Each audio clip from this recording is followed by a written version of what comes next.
think of the two planets that are basically dealing with this particular situation that we're in right now as a world people. The two planets that are spoken of by me by last year in my talk of the State of the World address was the Saturn-Pluto conjunction. Saturn and Pluto have their center points of their orbit around the Sun in this almost similar place. Pluto has a much higher declination in its orbit than Saturn, but still their center places where they meet, or where an orbit meets the middle point of its orbit, or the central point of its orbit, that a time that it is in line with the Sun, declination-wise, are the same. So Saturn and Pluto have them around the same placement. So they're both together right now. They're both moving alongside each other in the space of the solar system. And from our point of view, they are moving through a particular sign, but it's really more about their relationship with each other in the way of this orbit around the Sun. They're meeting at their own, what they're called as nodes, and the node is basically a place where it's the center point of their orbit, the middle point where it moves either north or south in its orbit, similar to a magnet that has its center point of magnetism, and that is right in between the North Pole and the South Pole. It's the same thing with an orbit, or with anything in general. All things that are a part of the universe have to deal with this northern-southern hemispheric situation. So in their orbit, they are moving from one hemisphere to the next hemisphere. So you could say that it's either from north to south or south to north, because really there's not really a strong significance of what north is and what south is, because it's more hemispheric bias in the way of what you think is top and bottom, or north and south. But still, it's a matter that they are changing in their actual truly physical orbits around the Sun. And this change is similar to the movement in a magnet that says, okay, well, I'm going from the center between the two north and south poles, and I'm going from one to the other. So it's like pushing yourself into a whole different activity, whether it be South Pole activity or North Pole activity, that you're starting to move into a very initiating, very strong directional situations, either to the north or the south of those magnets or of those orbits. So right now the two planets involved are Saturn and Pluto mainly, but Jupiter just jumped in with the fray, with the situation, even though Jupiter is not on its own node, it's on the Saturn-Pluto nodes that we're talking about. And in doing that, it shows a great shift in the realities of life, in the realities that have been established, because Saturn is everything that has established, that is in the present time, is all a Saturnian situation. So it's all the things that have been developed, all the things that are enforced, everything that you can see and touch and feel. It really is the main borders of all things that are known. As you move past Saturn, you move into the invisibles, and the first one that initiates the invisible activity is Uranus. So it really breaks up those particular structures that are so well depended upon and so well relied upon. Uranus basically does a shocking factor. It's like it takes a lightning bolt, and all of a sudden what was is no longer exactly the same. There's electricity that fills the air in the way of the changes that come, but it is a very shocking, very instantaneous, very a matter of 1 minute it's one way and the next minute it's another way, in a very instantaneous type of situation. You go to the next invisible, and you're basically talking about Neptune after that. So Neptune is doing the same similar type of activity that is that is influencing us in an invisible way, but it's doing it in a spreading factor. So that's why a lot of pandemics and basic things that have to do with something connecting to another thing that's connecting to another thing and that's connecting to another thing, sort of like a waveform, whether it be electronic waveform or be a water waveform or whatever element you want to deal with. The waveform is rippling outwardly, and it's rippling and affecting everything from the center point to the furthest extremities of whatever the situation may be. So Neptune really brings in the connectivity to a widespread audience, a widespread situation, and is really kind of the basis of how the pandemic is spread. Pluto is the results. Pluto is the furthest invisible, at least currently recognized as a dwarf planet that we have been using for the last few years, early 1900s, since it was founded.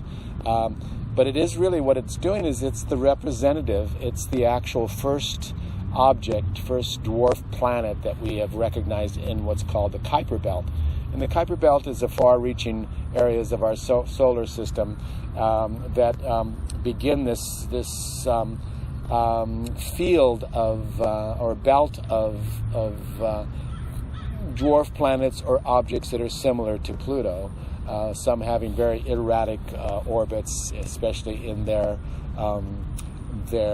declination type of revolving around the sun. And in doing this, they are representing some really major changes in the world. Pluto represents that in a very strong way, almost in a somewhat of a mass influence type of situation. So where those ripples were reaching everything, now it's a matter of what do you do with all the things that are connected. If you're reaching them in the way of some mass hysteria or some mass influence, then you could deal with the possibilities of the negative aspects of hysteria to the positive aspects that this is what really changes us internally at our core. Because Pluto really has a lot to do with the core, and that when Pluto was founded, what we were going through is the understanding is what is the core of all matter, and what do we do with the core, what can we do with the core of all matter. And we went into basically being able to unleash the core of matter through nuclear fission or fusion situations, and in doing that, what's result is a mass destruction, or a mass change is a better word, because destruction is the results, but what's really happening there is just a major change of what the existence of that matter is. So it's a change of matter that is annihilating the existing type of matter. So in that basic change, we have a slew of beyond Neptune type of planets that are affecting the world as we know it. And in that infection, we have many different types of expressions, and they're just being learned about. They're just being understood right now in the way of what their meanings are, and even to try to explain things as you go further and further out from the invisible planets, from Saturn onto the invisible planets.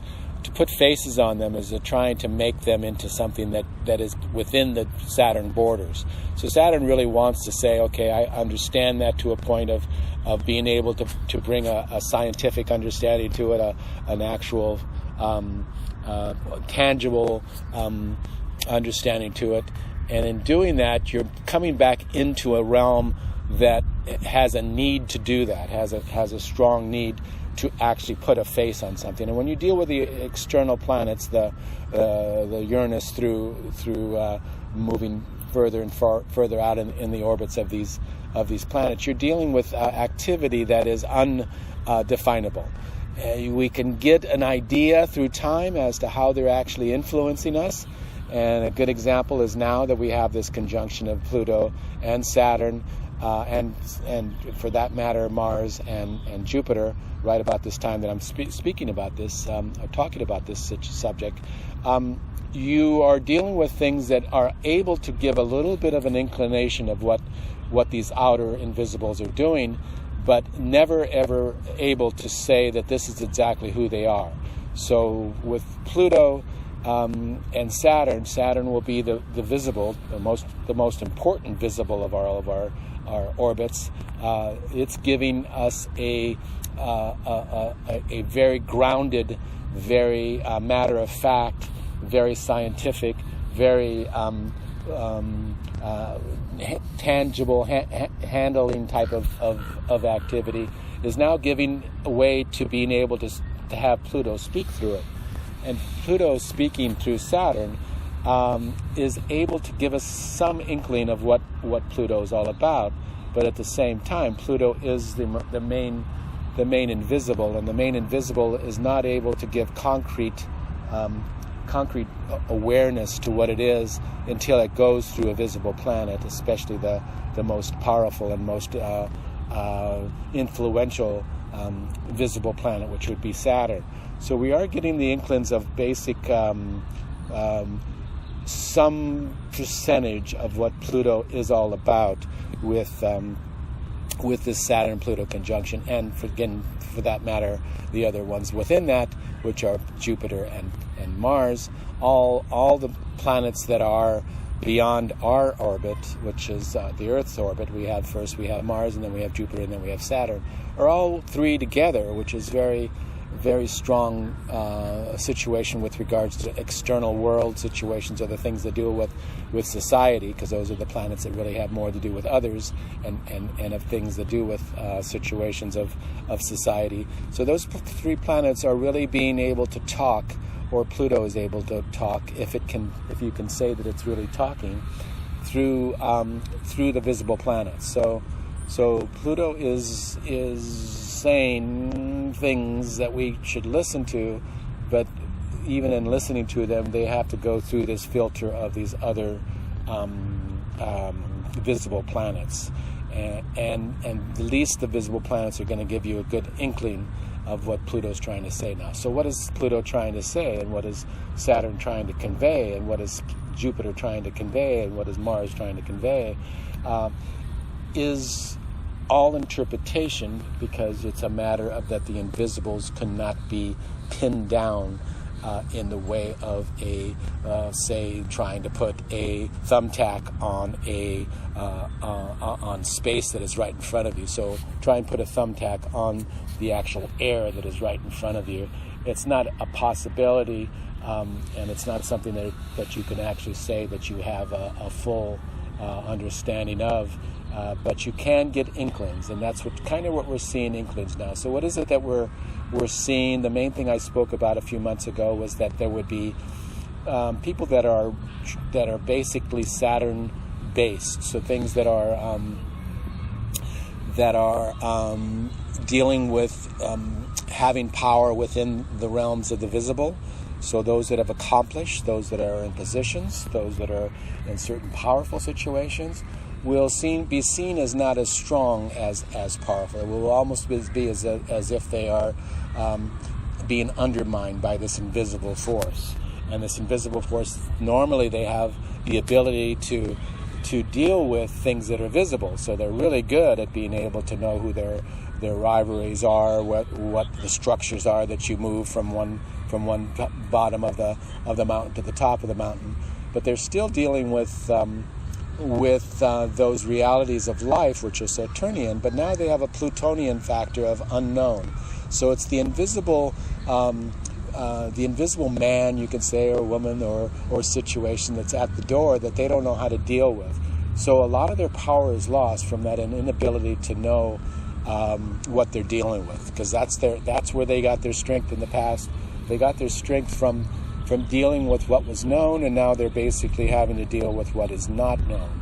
And in dealing with what is not known, it's an uncomfortable situation for those that are always had things at their hand that were were reality-based situations. And now they have to deal with the unreality of the invisible situations of not knowing where things are going, not knowing what structures are truly good quality structures to stay with, and that those structures are going to be compromised in some way. And in doing that, their life is compromised. So you'll find a lot of people that are feeling kind of lost right now because their normal functions of behavior, their normal everyday life is being unstructured, unsimilar in the way of their safety factor, of nesting factor, of familiarity. And in doing that, there's a lot of feeling of fear, a lot of feeling of not knowing, and in not knowing, for those that want to know, there is a panic situation. But those that are based in areas that are more knowledgeable to the factors of the invisible, so we see people that are coming to the forefront in the way of figures that we listen to that have information about the invisible, whether they be healthcare workers or healthcare individuals in the sense of that have dealt with the viruses in the past, or whether they just be people that are talking about how to deal with the invisible situations of this particular virus. So how do we deal with an invasion of an invisible situation? We deal with it by backing up. We deal with it by making a stronger door. We deal with it by having factors that say how do we lessen an invisible factor? How do we deal with this invisible factor? There's a good little scene in the new Invisible Man, which is not, I don't think it's called The Invisible Man, where the woman's in the attic, and she kind of knows that her ex-husband or her ex-boyfriend, I'm not sure, is coming up to the attic, and she can't see him, but the only way that she can see him is throwing something that's very Saturnian on top of him, which would be a bucket of paint. And in the bucket of paint, it defines the invisible situation. So that's what we're kind of doing now, is we're kind of reaching out to see what sticks, what works, what will slow down the movement of something that we can't see. We're doing a lot of the right things, and we're seeing whether or not the right things work or not. But we're still trying things out. So distancing is a very, very important thing because if any kind of Neptunian or Plutonian or even Uranian type of connections, which would make things become more spread out, are more limited through the Saturnian situation. That's what Saturn does anyways. It is also one that says isolation. One of the hardest points of a negative Capricorn mind is isolation from society as opposed to engagement in society. But going back to this situation, that we're really trying to figure out what our paint is. What is it that we're going to pour on the invisible in order for us to be able to identify it, in order for us to be able to deal with it, in order for us to be able to say, okay, well, maybe we have a small handle. And again, you can never, it's just like the little thumbtack that you're trying to push into the air in front of you. You'll never ever have a complete handle on what the invisibles are, because they are there, and they've always been there, and they always will be there in the recesses of what is the physical realities of life. So in that situation, we are getting somewhat of an idea of how to deal with the invisibles, with the three invisibles, and for that matter, however many more that are going to be founded. But even in all those founding past Pluto or a part of the Pluto Kuiper belt, they never ever will have an individual face to them. Any person that is into astrology and tries to say this is what Pluto represents, this is what Neptune represents, this is what Uranus represents, are fooling themselves, in my eyes, as one that follows astrology and actually utilizes it in many parts of of my life and in my teachings to others about how it works, that to really define it is an egotistical situation in itself, and in a way is trying to say that you have a handle on air, or you have a handle on a situation that is unhandleable, undefinable, unfaceable, in the way that it does not have a face, it does not have a physical presence in the world. It comes through the physical planets again, through the physical aspects of life, through filtering down and speaking them through them, whether it be inventions or whether it be just imagination, whether it be the things that we really utilize to connect the invisibles. But again, in the end, it's something that you can't say, this is definitely how it is, and this is the way that it's going to express itself. So what I'm saying in the end as an ending situation here is that we are on we are walking through a world of invisible encounters, and you will be walking through air that you think is air, but it could be something like the Invisible Man that's there, that you will bump into him, and you will realize that there are things that are in the invisible that are as powerful as the visible. I mean, we know that already by the unleashing of the smallest little particle of an atom into the most powerful thing that's on our Earth that we've created, which is a nuclear or a reaction. So we are moving through this period of Saturn trying to say, this is what Pluto's all about, but then Pluto keep going back to Saturn saying, no, you're not in power, you're not the one that knows the reality of the real existence. I am at least a little bit further along in the process of invisibility, that I can say to you, Saturn, you are not the power behind what is of the world, and I'm going to kind of show you that or present that to you. And we're kind of seeing a lot of that happen right now. Okay, I will say to you, peace out. I hope you all stay well.